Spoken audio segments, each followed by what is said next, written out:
Jaylynn, let's look at your 1.05 program you turned in. All right, here's what I got.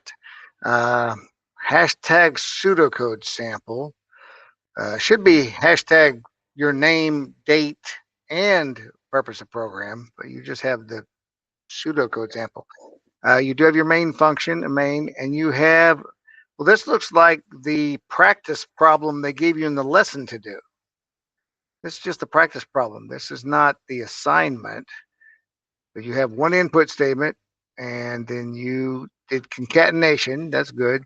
And you have the answer to this joke, but this is not necessarily, you're lacking a lot. Let's look at the template, what your program is supposed to do from Google Classroom.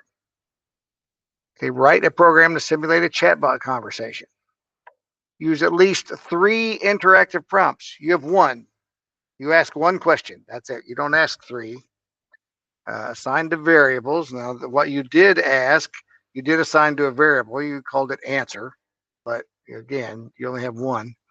You did not use any indexing or slicing. You did use concatenation, and you did not give me your pseudocode. You did not write a plan.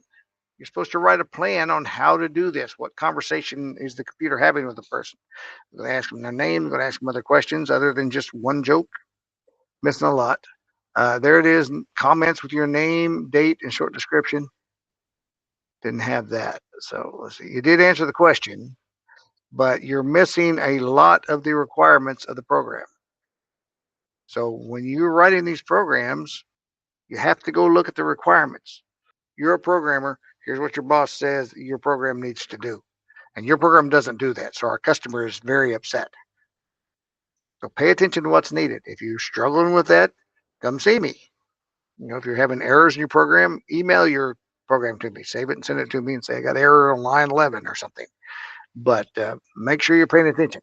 I'll grade this. If you want to improve your program and resubmit it, you can always email me another copy of it later and say, hey, I fixed this. Oh, I wrote some pseudocode. Here's my pseudocode. Put that in the email or whatever. And I'm happy to change your grade. But here it is. I'll see you in class.